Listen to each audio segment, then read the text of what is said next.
Hello my dear students, कैसे हैं आप लोग। उम्मीद करता हूं मस्त होंगे। आपकी पढ़ाई एकदम से मस्त चल रही होगी। जैसा कि आपको पता है, हिस्ट्री के आज के लेक्चर में हम आपको बहुत ही महत्वपूर्ण टॉपिक कराने वाले हैं। इन टॉपिक से विश्वास रखिए कि क्वेश्चन पूछे ही जाते हैं सभी एग्जाम में। ईच एवरी एग्जाम कोई ना कोई क्वेश्चन पूछे ही जाते हैं। ठीक है, आओ तो देखते हैं क्या टॉपिक हम आपको कराने वाले हैं।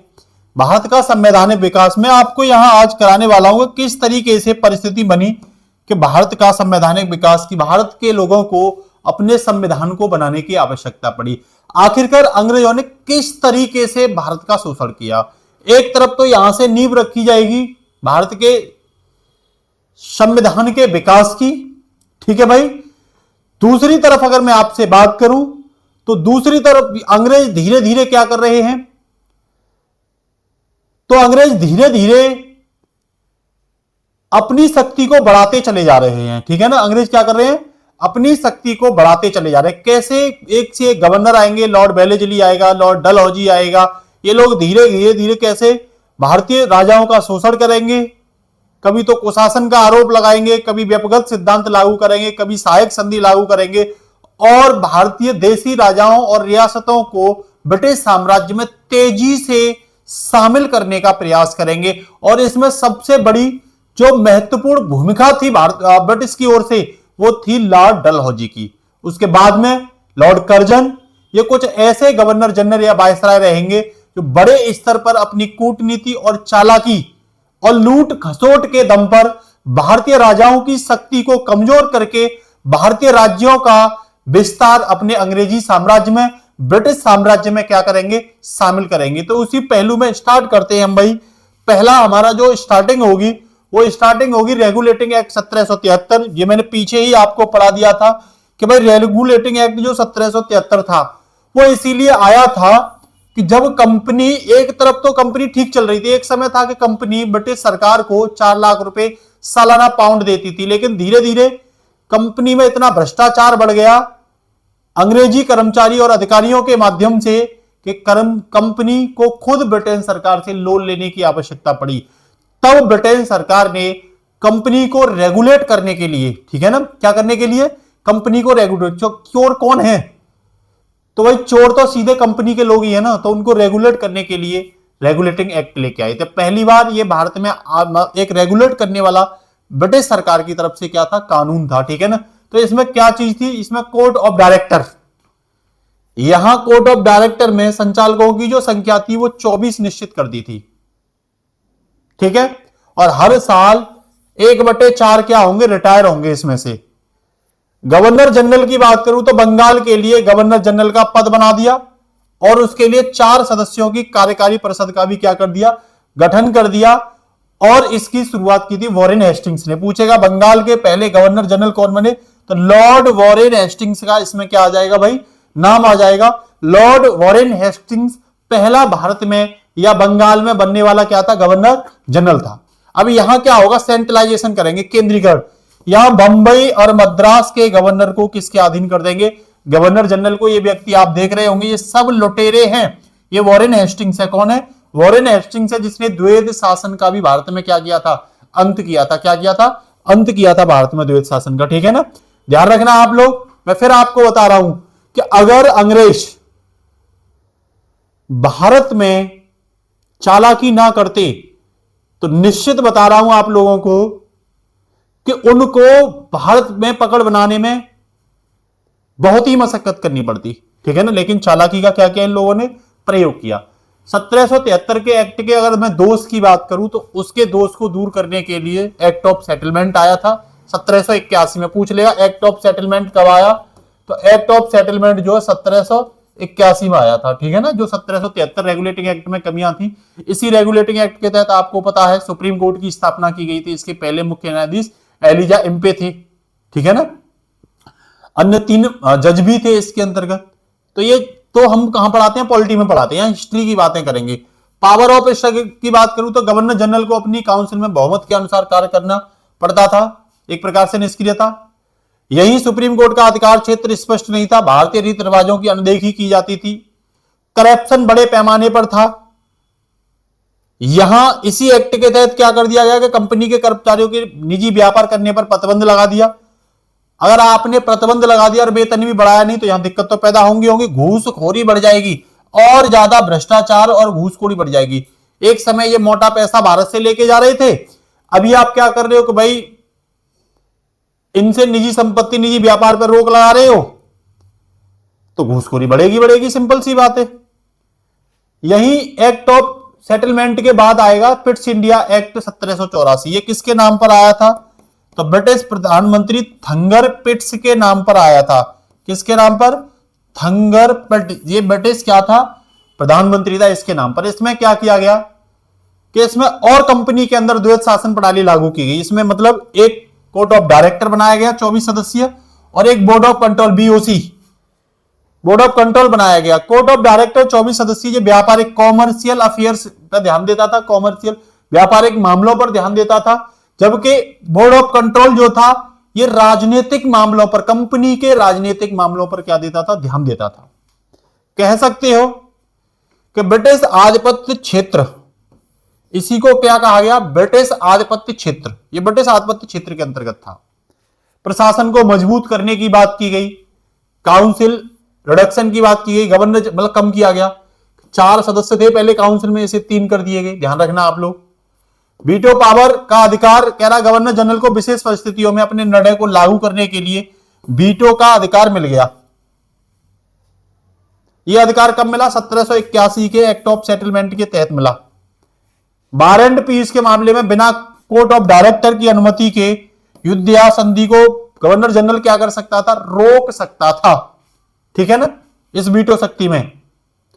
चार्टर एक्ट 1813 की बात करूं, हालांकि इससे पहले पहला चार्टर देखो हुआ क्या था कि भारत में कुल 4 चार्टर एक्ट आए थे और प्रत्येक चार्टर एक्ट 20 वर्ष बाद आया था। हर चार्टर एक्ट 20।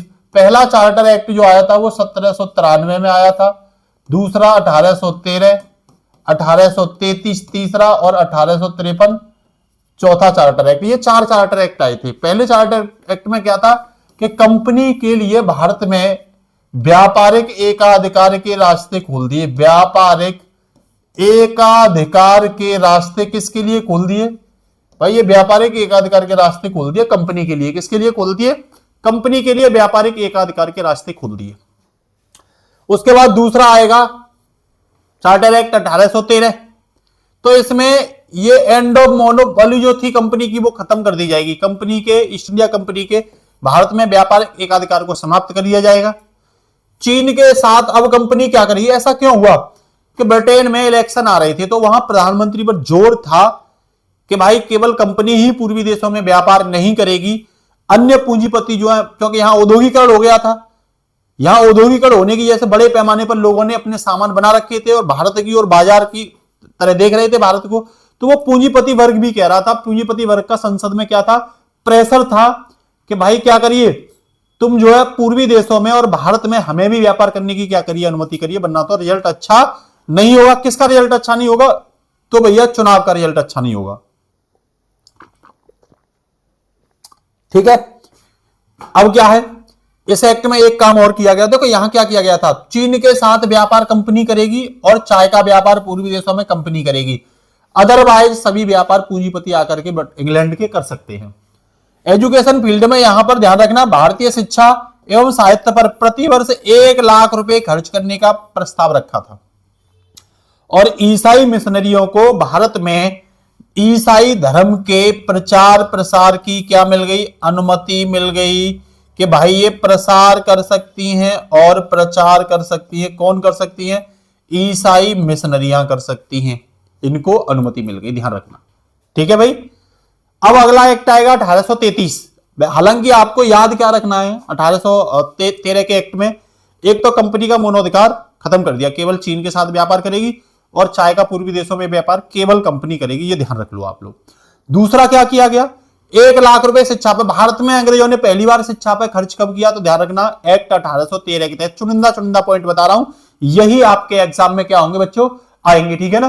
तो 1833 की बात करूं तो यहां पर पूरी तरीके से कंपनी के व्यापारिक मोनोपोली को क्या कर दिया? खत्म कर दिया। अब किसी भी तरह का व्यापार कंपनी पूर्वी देशों में नहीं करेगी। और यहां पे फाइनली अगर मैं बात करूं तो पूंजीपति भी आकर के क्या करेंगे? व्यापार करेंगे। ठीक है ना। ये आप देख रहे होंगे, ये बंबई का हिस्सा था, मद्रास था। यहां आप कौन कर सकते हैं, पूंजीपति आकर के भी कर सकते हैं। यही अगर मैं नेक्स्ट बात करूं तो बंगाल का गवर्नर जनरल को पूरे भारत का, संपूर्ण भारत का क्या बनाया गया, गवर्नर जनरल बनाया गया। बंगाल के गवर्नर जनरल को संपूर्ण भारत का गवर्नर जनरल बनाया गया। और पहला संपूर्ण भारत का गवर्नर जनरल कौन बना था, William Bentinck, Lord William Bentinck. ये वही लॉर्ड विलियम बेंटिंग है जिसने भारत में सती सिस्टम, सती प्रथा का क्या किया था, अंत किया था, राजा राम मोहन राय के सहयोग से, ठीक है ना। और क्या हुआ, कह रहा है जो भारत का गवर्नर जनरल था उसे सभी नागरिक और सैन्य शक्तियां क्या की गई, प्रदान की गई। यहां पे अब गवर्नर जनरल को एक सैन्य शक्ति के रूप में भी क्या मिल जाएगी, ताकत मिल जाएगी। और आम कानूनों पर, जो नागरिकों के कानून थे उन पे भी क्या मिल जाएंगे भाई साहब, अधिकार मिल जाएंगे, पावर मिल जाएगी, ठीक है ना। इसी के साथ अगर मैं बात करूं वित्तीय सुधारों की, कि यहां पे लेजिस्लेटिव रिफॉर्म 1833 में क्या किया गया, तो बंबई और मद्रास के गवर्नर ने अपनी विधायी शक्तियों को क्या कर दिया, खो दिया। और क्या किया, भारतीय कानूनों को सहितावत करने के लिए भारतीय विधि आयोग की स्थापना की गई। तो ध्यान रखना, कई बार पूछ लेगा किस कानून के तहत लॉ कमीशन की स्थापना हुई, तो आप लोग बताओगे भैया लॉ कमीशन की जो स्थापना हुई थी वो किस कानून के तहत हुई थी, तो आप कहोगे चार्टर एक्ट 1833। निशान लगा देना, भूलना है नहीं है बिल्कुल भी, इसके तहत की गई थी। पहले विधि आयोग के अध्यक्ष आपसे पूछे तो लॉर्ड मैकाले, इस नाम को नहीं भूलोगे, कितनी बार पता नहीं एग्जाम में पूछा गया है कि पहले विधि आयोग के अध्यक्ष कौन थे, तो आपका जवाब होना चाहिए लॉर्ड मैकाले पहले विधि आयोग के क्या थे, अध्यक्ष थे। अब वही चार्टर एक्ट 1853 की अगर मैं बात करूं बच्चों, तो यहां आप याद रखोगे कार्यपालिका और विधायपालिका की शक्ति का क्या कर दिया गया, पृथक्करण। एक्सिक्यूटिव और लेजिस्लेटिव दोनों की शक्ति को क्या कर दिया, लेजिस्लेटिव दोनों की शक्ति को अलग अलग कर दिया। सिविल सर्विस की बात करूं तो सिविल सेवकों की भर्ती के लिए खुली प्रतियोगिता की प्रणाली को क्या कर दिया गया, शुरुआत की गई। भारत के लिए भी दरवाजे खुले। तो आपसे पूछ लेगा किस एक्ट में सिविल सेवकों के लिए खुली प्रतियोगिता की परीक्षा का माध्यम रखा, कि अब खुली प्रतियोगिता होगी, परीक्षा देंगे और भारत में भी होगी। यह प्रावधान भैया भारतीयों के लिए भी किया गया, भारतीयों के लिए भी दरवाजे खोल दिए। भारत में होगी ये तो नहीं, लेकिन खुली प्रतियोगिता होगी, अब लंदन में ही हो लेकिन होगी। डायरेक्टर ऑफ प्रोड्यूस की बात करूं तो बोर्ड ऑफ डायरेक्टर की संख्या 24 से घटाकर 18 कर दी।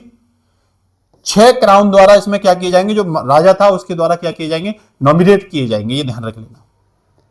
तो ये सिस्टम था। 1773 में मैं बात करूं तो सुप्रीम कोर्ट की, 1784 में बात करूं तो मैं द्वैध शासन की, अगर 1813 की बात आती है तो 1 लाख शिक्षा पे खर्च करने की बात, 1833 की बात आती है तो ये केंद्रीकरण शक्ति का, जो कि संपूर्ण भारत का गवर्नर जनरल बन के लॉर्ड विलियम बेंटिक आ गया। और 1853 की बात करूं तो भारत में खुली प्रतियोगिता, सिविल सेवा की खुली प्रतियोगिता का भी क्या मिल गया भैया, अधिकार मिल गया। ये चीज आप याद रखना।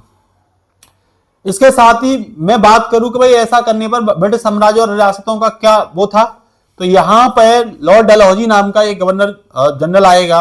अब वो क्या करेगा भारत में, वो देखते हैं। तो लॉर्ड डलहौजी का भारत में आगमन, ये देख रहे होंगे, ये व्यक्ति कौन है, लॉर्ड डलहौजी है, जिसने भारतीय इतिहास में अंग्रेजों के समय काफी कुछ उतार चढ़ाव देखने को मिलता है। इसका कार्यकाल अगर आपसे पूछे तो सीधा हिट मारना आप लोग कि भाई इसका कार्यकाल जो है 1848 से 1856 तक रहा है। यह बहुत ही सक्रिय शासक था, ध्यान रखना। कूटनीति के माध्यम से भारत में इसका मुख्य उद्देश्य था कि ज्यादा से ज्यादा ब्रिटिश साम्राज्य का विस्तार किया जाए। अगर आपसे पूछे भारत में किस गवर्नर जनरल ने मैक्सिमम क्षेत्र का विस्तार किया है, ब्रिटिश साम्राज्य का विस्तार किया है, तो आपका सिर्फ एक ही जवाब होना चाहिए, क्या होना चाहिए, कि भाई वो व्यक्ति है लॉर्ड डलहौजी। समझ मारी बात नहीं आ रही, आ जाइए फटाफट से। उद्देश्य था भारतीय रियासतों में अधिकार करके कंपनी की सीमा को क्या कर देना, बढ़ा देना। इसके लिए वो 3 तरीके अपनाएगा। ब्रिटिश साम्राज्य को बढ़ाने के 3 तरीके अपनाए गए। कितने? 3 तरीके। पहला तरीका था कि डायरेक्ट क्या करिए, युद्ध करिए रियासतों से और क्षेत्र छीन लो,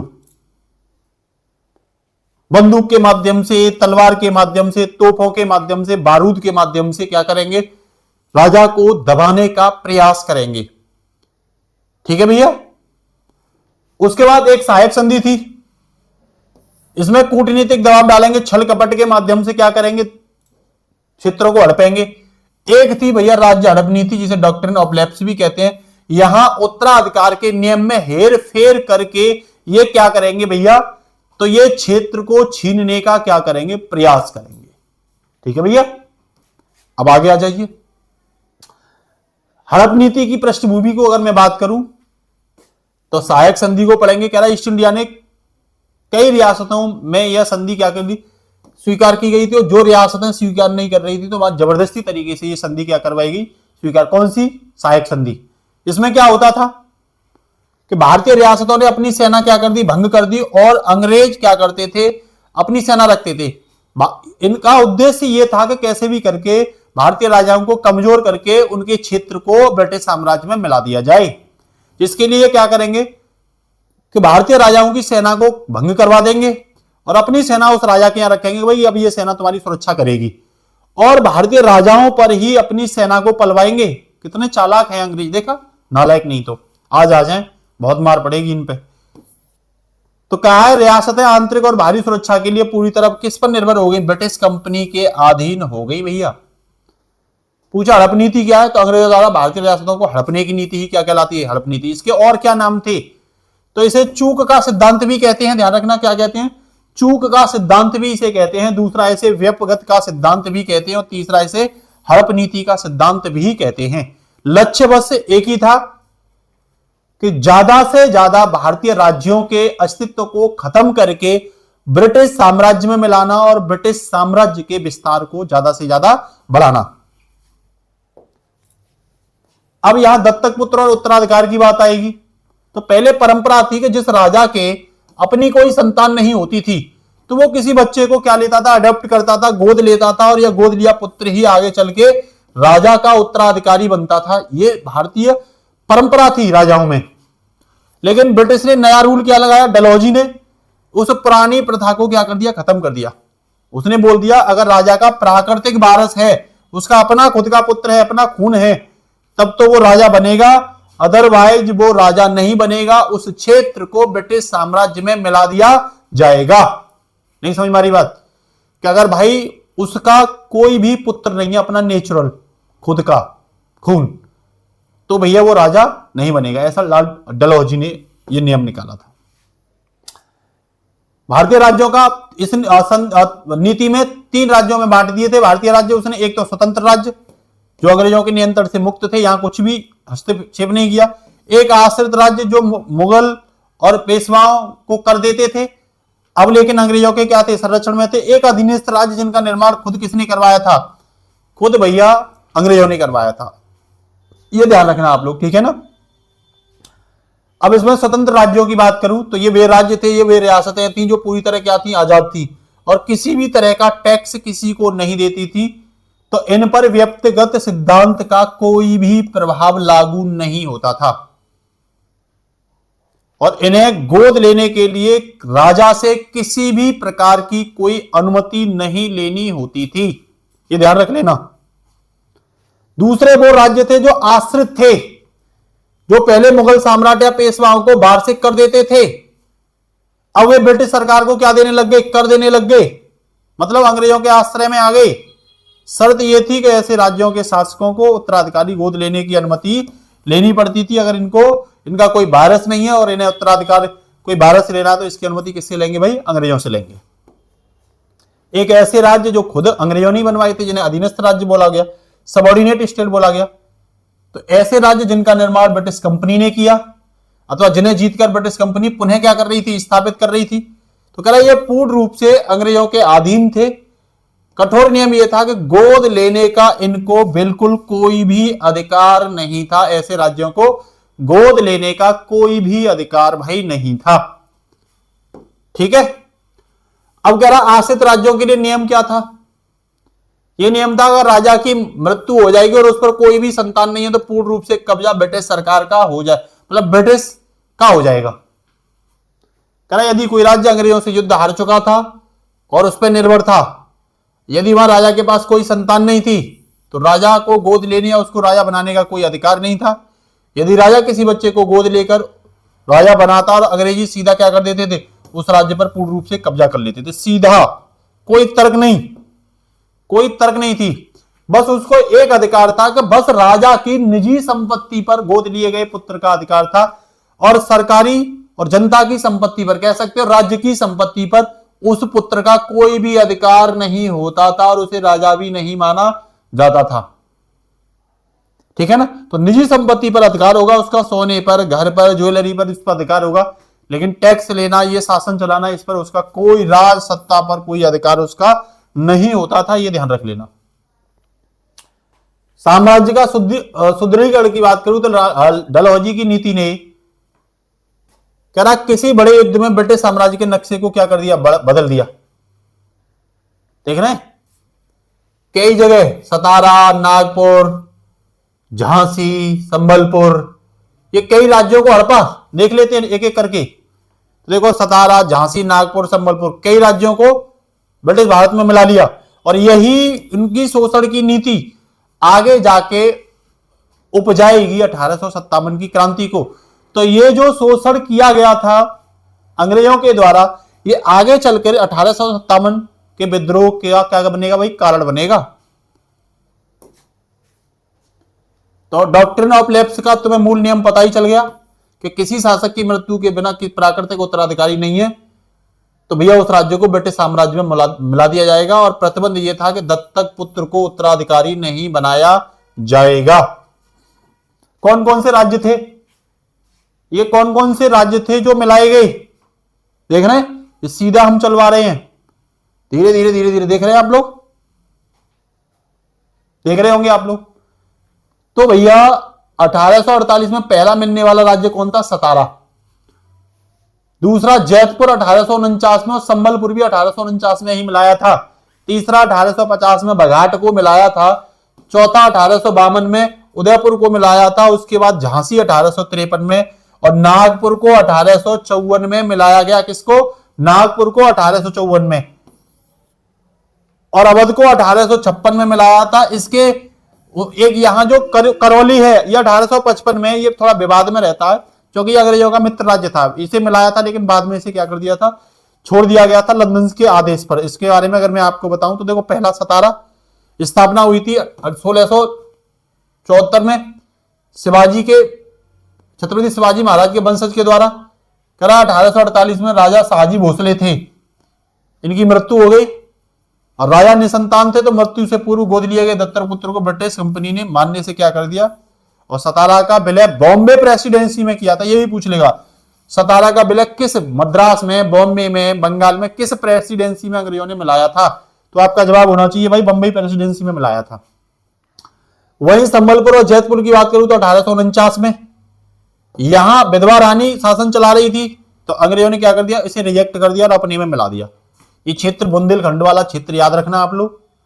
और 1849 में फाइनली क्या कर लेंगे, जैतपुर और इसको मिला लेंगे। बघाट और उदयपुर की बात करूं तो 1850 में बघाट को मिला दिया, या हिमाचल प्रदेश के क्षेत्र में पड़ता था, और उदयपुर राजस्थान के क्षेत्र में पड़ता है, तो 1852 में उदयपुर को मिला दिया। साथ में कह रहा है ये राजस्थान वाला उदयपुर नहीं है, ये भी ध्यान रख लो। मैं राजस्थान वाला भी बोलने की था, लेकिन ये राजस्थान वाला नहीं है, ये एमपी वाला है उदयपुर, ठीक है, ये रियासत थी। तो इनके भी कोई पुत्र नहीं था, तो इसीलिए अंग्रेजों ने मिला दिया।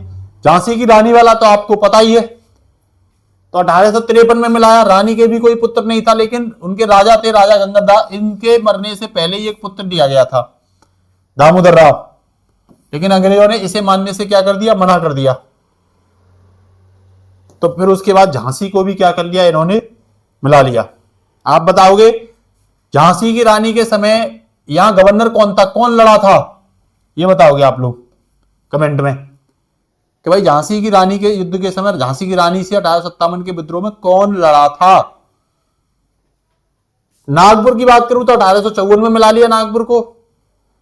यहां शासक राघोजी भोसले थे, ये भी संतान विहीन थे। कह रानी द्वारा यशवंत राव को गोद लेने की अनुमति नकारी गई। अंग्रेजों ने न केवल राज्य छीना, बल्कि शासक की निजी संपत्ति, महल और आभूषणों को भी क्या कर दिया, नीलाम कर दिया। अब ऐसा करेंगे अंग्रेज तो जनता में क्या पैदा होगा, आक्रोश पैदा होगा ना। आगे जाके 1857 के युद्ध का क्या बनेगा, कारण बनेगा। करौली की मैंने आपको बताई थी कि राजा नरसिंहपाल कोई पुत्र नहीं था, डलहौजी ने राज्य हड़प नीति के तहत मिला दिया, लेकिन लंदन स्थित कोर्ट ऑफ डायरेक्टर ने विलय को क्या कर दिया, रोक दिया, क्योंकि तर्क यह दिया कि करौली पहले से ही सुरक्षा प्राप्त मित्र राज्य है, या आश्रित राज्य नहीं है, इसीलिए इसके विलय को क्या कर देंगे, निरस्त कर देंगे। इसके बाद अवध जो अंतिम रूप से मिलाया गया था, आपसे पूछ लेगा कौन अंतिम रूप से मिला, तो अवध यहां पूछा जाता है इसके नवाब कौन थे, तो नवाब वाजिद अली साहब थे। कह रहा इन पे भी कोई पुत्र नहीं था, लेकिन मुसलमानों में ये नियम लागू नहीं होता था। फिर अंग्रेजों ने क्या किया, फिर डलहौजी ने क्या किया कि भाई अब ये उत्तराधिकार का नियम लागू नहीं होगा, तो ऐसा करिए ये राजा की उम्र ज्यादा होगी, और कुशासन का आरोप लगा करके 1856 की एक रिपोर्ट थी, आउट टर्म रिपोर्ट, उसमें निकाल दिया कि भाई ये राजा शासन चलाने के लिए क्या नहीं है, वाजिद अली साहब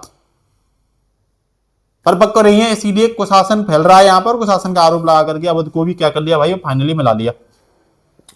यहां आपसे पूछेगा 1857 की क्रांति में के क्या कारण रहे थे, तो राजनीतिक असंतोष था राजाओं में, भारतीय राजा डरे हुए थे, डर की लहर थी, तो कहीं ना कहीं ये लहर फूटेगी 1857 के रूप में। राष्ट्रवाद का उदय हो जाएगा, रियासतों को अब लगेगा कि उनका अस्तित्व खतरे में है, तो सब एक जगह इकट्ठा होने का क्या करेंगे, प्रयास करेंगे। यहां विस्फोट फैलेगा 1857 की क्रांति के रूप में। विद्रोही अवध के सैनिकों, झांसी की रानी ने विद्रोह करने का क्या किया, नेतृत्व किया। हड़प नीति के अगर अंत की बात करूं तो आगे जाकर के 1857 के बाद जब भारत में क्राउन शासन लागू होगा तो 1859 में हड़प नीति क्या कर दी जाएगी, भारत से खत्म, क्योंकि 1857 का विद्रोह काफी बड़ा था, अंग्रेजों के हाथ पैर फैला दिए थे। अगर ब्रिटिश सरकार हेल्प नहीं करती तो भारत से 1857 में ही भगा देते, या कुछ लोग, कुछ ऐसे लोग जिन्होंने भारतीयों का साथ नहीं दिया था, अंग्रेजों के पिछल्लू थे वो लोग, अगर वो भी शामिल हो जाते तो निश्चित रूप से उसी समय 1857 में 100 साल पहले ही अंग्रेजों को भारत से बाहर कर दिया जाता था, लगभग 100 साल पहले। बाद में 1947 में हुआ। तो कह रहा 1857 का जब युद्ध होगा तो कंपनी से सत्ता कहां चली जाएगी, ब्रिटिश क्राउन के अंतर्गत, और यही 1858 के एक्ट के तहत 59 में क्या कर देंगे, व्यक्तिगत सिद्धांत को खत्म। यह एक्ट भी पूछ लेता है, क्योंकि ज्यादा से ज्यादा राजाओं का क्या करेंगे, विश्वास जीतने का प्रयास करेंगे। देखो ये एक एक चीज बारीकी से क्या दे रखी है, आपको दे रखी है, ये ध्यान रख लेना आप लोग, ये आपको क्या करनी है, तैयार करनी है, ठीक है ना। इसमें बाकायदा पूरा दे रखा है। सतारा 1848 पहला राज्य अप्पा साहब थे यहाँ पे। जयपुर और संबलपुर 1849 उत्तराधिकारी के अभाव के कारण। बघाट 1850 हिमाचल की पहाड़ियों के कारण, ठीक है ना। यही उदयपुर, फिर बता रहा हूं उदयपुर राजस्थान वाला नहीं, 1852 एमपी, छोटा नागपुर, छोटा उदयपुर था ये एमपी में था। झांसी 1853 में दत्तक पुत्रों के कारण। नागपुर 1854 में संपत्ति की नीलामी की गई। करौली 1805 में विलय रद्द कर दिया गया। और अवध जो अंतिम था 1856 का, ये कुशासन का आरोप लगा के वाजिद अली साहब को क्या कर दिया, यहां से अपदस्थ कर दिया। कुछ पॉइंट है, कहेगा पहला राज्य कौन था, तो सतारा था जो 1838 में शामिल किया गया, 48 में शामिल किया गया था। अपवाद की बात करूं तो अवध, जिस पर कुशासन का आरोप लगाया था। करौली जो रद्द किया गया था कोर्ट ऑफ डायरेक्टर के द्वारा, ये बचा था एकमात्र राज्य। तो ये क्या है, ये बेहद इंपोर्टेंट है, ध्यान रखना, ये बेहद इंपोर्टेंट है। विश्वास करिए क्वेश्चन यहीं से निकलेंगे, आप लोग बस क्या करिए, इनको तैयार करते रहिए। तो आज के लिए इतना ही, और ध्यान रखना कमेंट जरूर करना।